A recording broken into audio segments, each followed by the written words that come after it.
வானதி சீனிவாசன் தலைவர் அவர்களே, கோவை தெற்கு தொகுதியில் சித்தாபுதூர் பகுதியில் 100 ஆண்டுகளுக்கு மேலாக தூய்மை பணியாளர்களுடைய குடியிருப்பில் இருப்பவர்களை அரசாங்கம் காலி செய்யும்படி கூறியிருக்கிறது.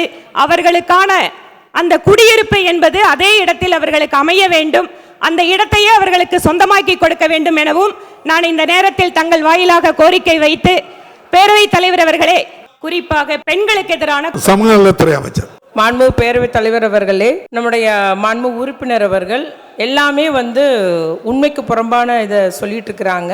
நம்முடைய தேசிய குற்ற ஆவண காப்பக ரெக்கார்ட்ஸ் இருக்குது 2023 மக்கள் தொகை அடிப்படையில் நம்ம தமிழ்நாடு 7வது மாநிலமாக இருக்கிறோம். ஆனால் குற்ற வீதம் பார்த்தீங்கன்னா குறைவாக உள்ள 5 மாநிலங்களில் தமிழ்நாடு 4வது மாநிலமாக இருக்குது. பாலியல் வன்கொடுமையில் மொத்த வழக்கு அகில இந்திய அளவில் 29,670. அதில் தமிழ்நாட்டில் நடைபெற்ற அந்த வழக்குகள் 365. ஞாபகம் வச்சுக்கோ, மித்ததெல்லாம் பிற மாநிலங்கள். அதே போல் கூட்டு பாலியல் வல்லுறவு வழக்குகளுடைய எண்ணிக்கை அகில இந்திய அளவில் 1753. தமிழ்நாட்டில் வெறும் 3 வழக்குகள் மட்டுமே.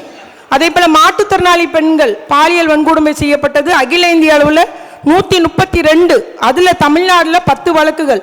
அதே போல் வரதட்சணை இறப்புகள் அகில இந்திய அளவில் 6211. தமிழ்நாட்டில் 11 வழக்குகள் தான். அதே போல் வரதட்சணை ரொம்ப ரொம்ப குறைவு. இவ்வாறு நம்ம சொல்லிக்கிட்டே போகலாம். தேசிய சராசரி நம்ம குற்ற அளவு பார்த்தீங்கன்னா குற்றப்பத்திரிக்கை தாக்கல் செய்கிறதுல 77% தான். தமிழ்நாட்டில் 91%.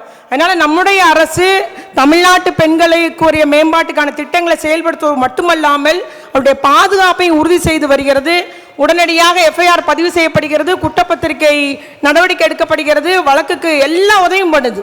ஒருத்தர் போக்சோ ஆக்டில் பாதிக்கப்பட்டால் அவர்களுக்கு வேண்டிய சப்போர்ட்டர்ஸ், என்ஜிஓ, அவருடைய வழக்கறிஞர் எல்லாமே அரசு உதவி பண்ணி அவர்களுக்கு இன்னைக்கு அவ்வளோ பாதுகாப்பு வழங்கி வருகிறது. மட்டுமல்லாமல் விழிப்புணர்வு என்பது என்னைக்கோ நடந்த குற்றத்துக்கு கூட இன்னைக்கு புகார் சொல்றாங்க. நான் உங்களுக்கு டேட்டாவோட கொடுக்க முடியும், நிறைய பெரிய இது வச்சிருக்கிறேன். அதனால் அந்த அளவுக்கு நம்முடைய முதலமைச்சர் அவர்கள் பெண்களுக்கு எதிரான அந்த பெண்கள் மற்றும் குழந்தைகளுக்கு எதிரான குற்ற நடவடிக்கை தீர்க்கமாக அதில் நடவடிக்கை எடுத்து வருகிறது, குறைப்பதற்கு நடவடிக்கை எடுக்கிறது.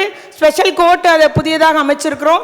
இவ்வாறு நம்முடைய தனியாக ஒரு காவல் ஆணையரே பெண்கள் மற்றும் குழந்தைகள் எதிரான அந்த குற்றத்தடுப்பு நடவடிக்கை அமைக்கப்பட்டுள்ளார் என்பதை நான் சுருக்கமாக கூறி அமர்கிறேன்.